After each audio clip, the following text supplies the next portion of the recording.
শুনুন শুনুন বন্ধুগণ, শুনুন দিয়া মন, সংসপ্ত হলদিয়ার নাটক এখন। জীবনের দাম তোমার অনেক বেশি ভাই, আমারও হয়ে কেন মরণটা কোথায়? হেলমেটার জুতো জোড়া বর্ণ তোমার গায়ে, বিপদ থেকে বাঁচবে তুমি সুরক্ষা যদি হয়।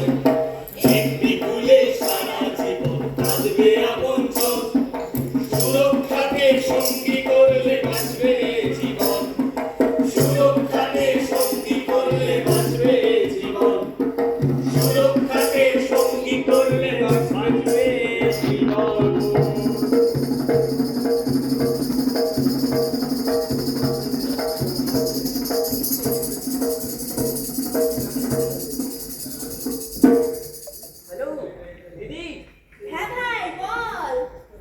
বলছি আমিও তোর বাড়ি আসছি।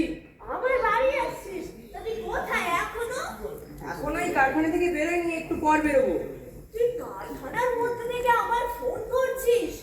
আরে আমাদের এখানে সব নিয়ম টিয়ম কেউ মানে। আচ্ছা ঠিক আছে, তুই তাড়াতাড়ি আয়, আমি বরং তোর জন্য ভালো কিছু রান্না করি আর তোর জামাইবাবুকে একটু বাজারে পাঠাই। আমি বরং জামাইবাবুর জন্য বাজার থেকে ইলিশ মাছ নিয়ে যাচ্ছি, বুঝলি? ঠিক আছে ঠিক আছে, তুই কথা বলতে বলতে রাস্তা পার হোস না, তাড়াতাড়ি তুই আয়। আরে আমার কথা জ্ঞান দিস না তো, আমি সাবধানে রাস্তা পার হচ্ছি। হ্যালো হ্যালো হ্যালো ভাই, hello hello hello hello hello ভাই, হ্যালো। হ্যাঁ, কে বলছেন আপনি? আপনি যেই বলুন না কেন, আপনার যিনি হচ্ছেন ফোন করেছেন উনি মারা গেছেন। হ্যাঁ হ্যাঁ, কি বলছেন কি? Hello hello hello.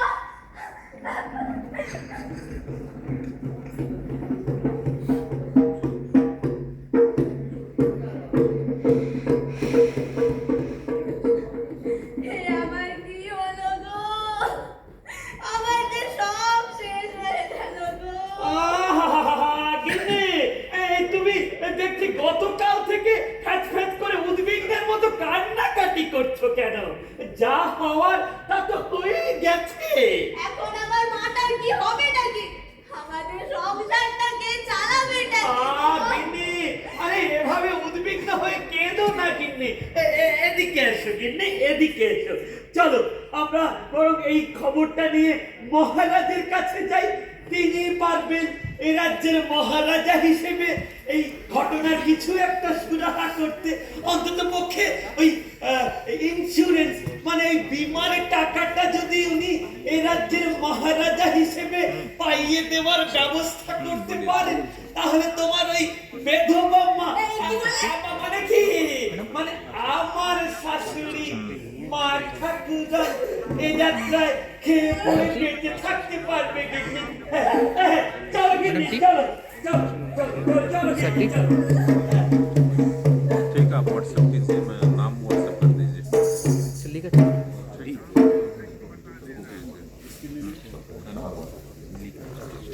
মহারাজের জয় হোক। মহারাজ, একটি দুঃসংবাদ আছে মহারাজ। কি দুঃসংবাদ গোপাল? তোমাদের দুজনকে এত উদ্বিগ্ন কেন দেখাচ্ছে? মহারাজ, এই গতকালই আমার শালক মশাই কলকারখানায় রাস্তা পারাপার করার সময় ওই ফোনে কথা বলছিলেন মহারাজ। তাই দুর্ঘটনাবশত গাড়ির তলায় চাপা পড়ে অকালে পটল তুলেছেন মহারাজ।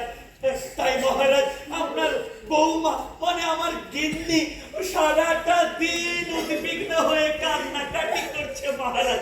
মহারাজ, তাই এই রাজ্যের মহারাজ হিসেবে আপনি যদি ইন্স্যুরেন্স মানে ওই বাংলায় যাকে বলে বীমা, তার টাকাটা পাইয়ে দেওয়ার সুব্যবস্থা অন্তত করে দিতেন, তাহলে আমার শাশুড়ি মাতা ঠাকুরার এ যাত্রায় খেয়ে পড়ে বেঁচে থাকতে পারতো মহারাজ। অত্যন্ত দুঃখজনক ঘটনা গোপাল, আমি সহমর্মী। কিন্তু গোপাল, নিয়ম তো তুমি জানোই, এক্ষেত্রে আমি কিছুই করতে পারবে না। কারণ তোমার ভাই সুরক্ষা বিধি না মেনে নিজেই নিজের বিপদ ডেকে এনেছে। তাই বীমা কোম্পানি তো ইন্স্যুরেন্সের টাকা দেবে না। তুমি পারলে আমায় ক্ষমা করে দিও গোপাল। হে ভগবান, হে তোমার কি অবিচার! এখন আমার মাটা কোথায় গেল? গিন্নি, আরে তুমি এভাবে আবার কান্নাকাটি করছো কেন? আরে মহারাজ তো নিরুপায়, আর তাছাড়া নিয়ম লঙ্ঘন করলেই তো বিপদ। সেখান থেকে বাঁচার উপায় কারোরই নেই গিন্নি। এই শোনো না গিন্নি, তুমি বরং তোমার ওই বেতবক মানে কি, আরে আমার শাশুড়ি মাতা ঠাকুরনকে বরং তোমার কাছেই শেষ জীবনে এনে রাখো কটা দিন। কি আর করা যাবে গিন্নি, এই শেষ বয়সে জামাইয়ের ঘাড়ে বসে মানে কি খেয়ে পড়ে অন্তত মেয়ের কাছে থাকতে পারবে গিন্নি।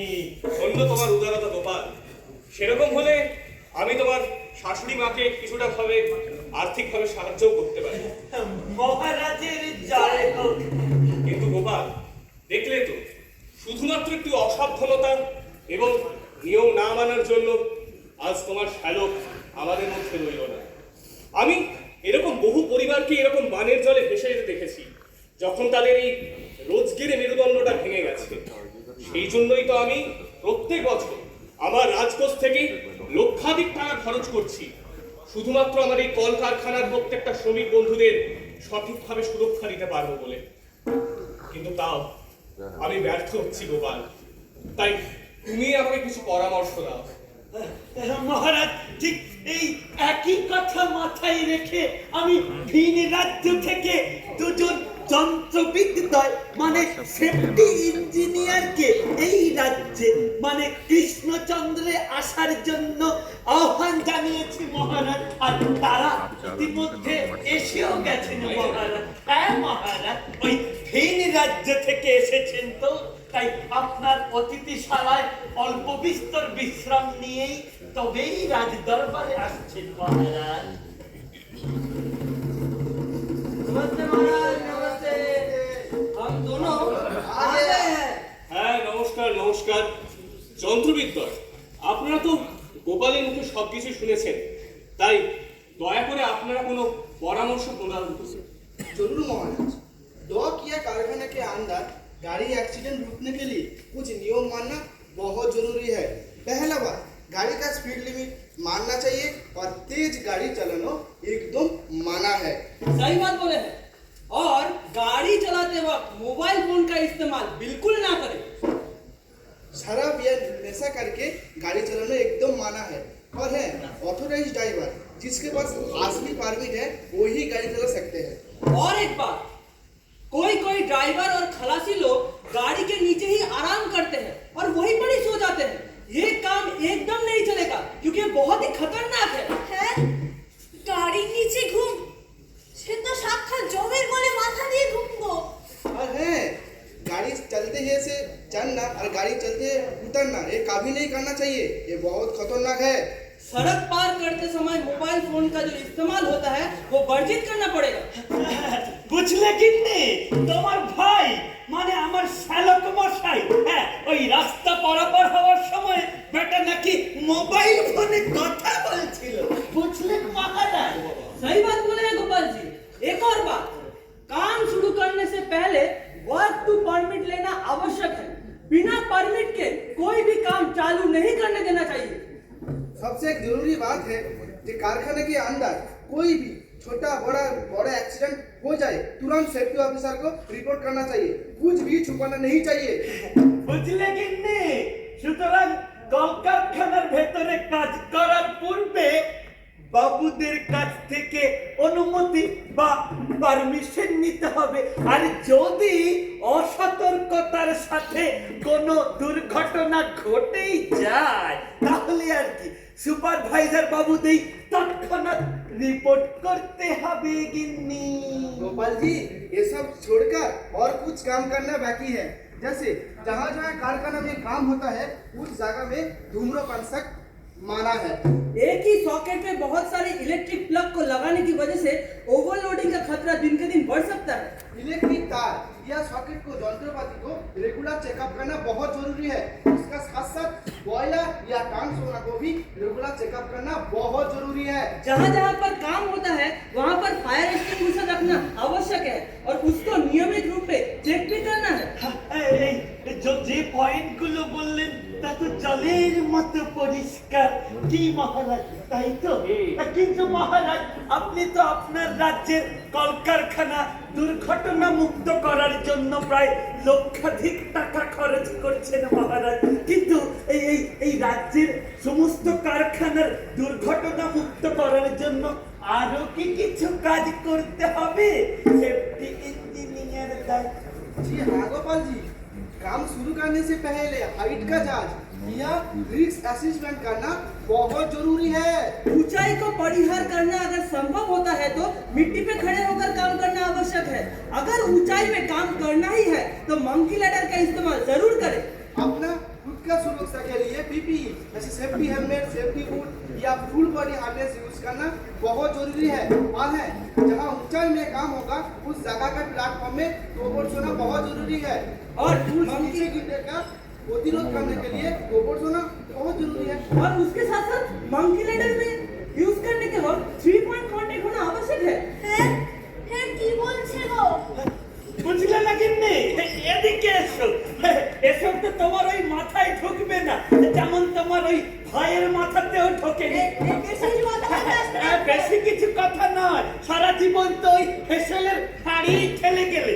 3 পয়েন্ট কন্ট্যাক্ট মানে হলো কিন্নি দুটো হাত একটা পা অথবা দুটো পা একটা হাত সিঁড়িতে রেখে মঙ্কি ল্যাডারে উঠতে হবে। আর কিন্নি কারখানায় উচ্চতায় কাজ করার সময় সুরক্ষার সমস্ত বিধিনিষেধ মেনে তবেই কাজ করতে হবে। আর নিচে পড়ে যাওয়া রোধ করতে হবে কিন্নি। তাহলে এটাই হোক গোপাল ভাঁড়ের ভান্ডার রক্ষার স্লোগান।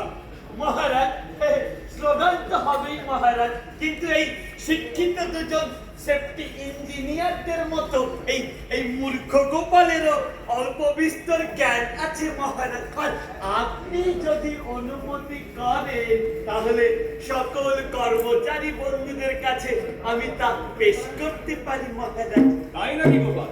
তা শোনাও দেখি, তোমার ঝুলিতে আবার কি জ্ঞান লুকিয়ে আছে? আগে মহারাজ শুনুন তবে, আর আপনারাও শুনুন।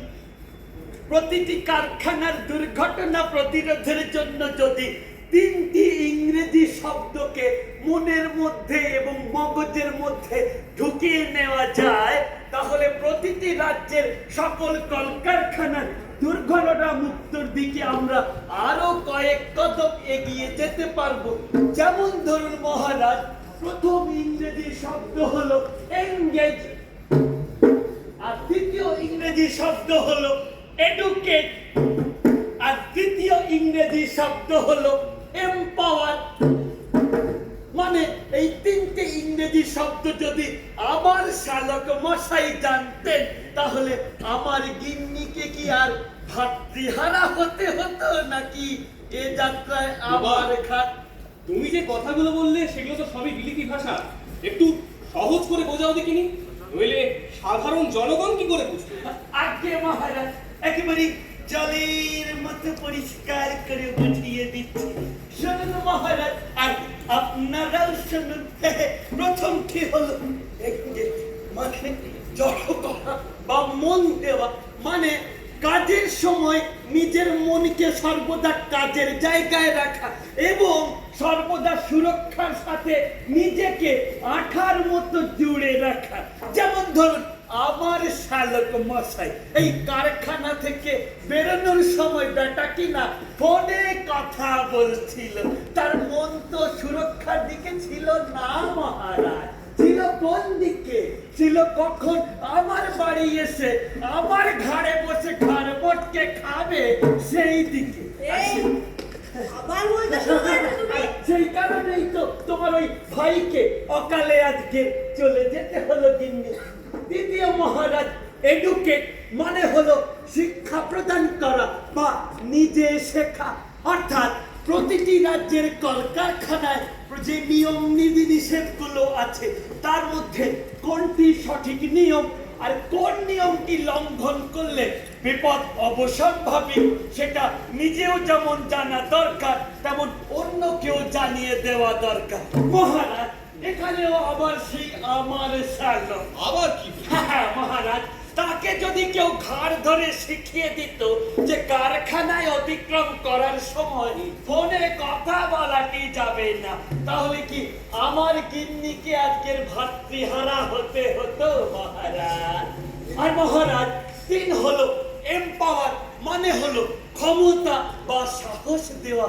মানে ধরুন কোনো কারখানায় কোনো কর্মচারী বন্ধু যদি কোনো নিয়ম না মানে বা নিয়ম লঙ্ঘন করে কিংবা বিপদের ঝুঁকি নেয়, তাহলে তাকে আটকে দেওয়ার জন্য অন্য কোনো কর্মচারীর বন্ধু যেন অবশ্যই ক্ষমতা বা সাহস থাকে মহারাজ। এই মহারাজ, এই আবার সেই ঘুরে ফিরে আমার শ্যালক।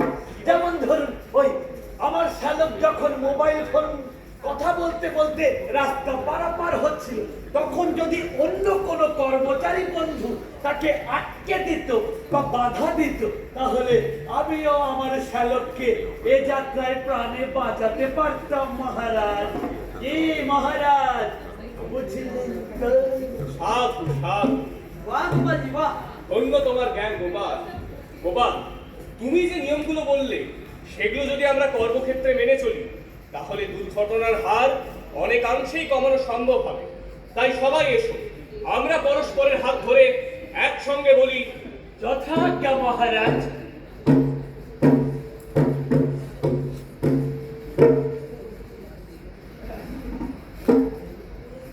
রাজ্যের সব কারখানাকে রাখতে ভালো, হাঁটো আজ হই হই। প্রতিরোধে দিয়েছি অনেক জীবন, মরতে পিছপা নই।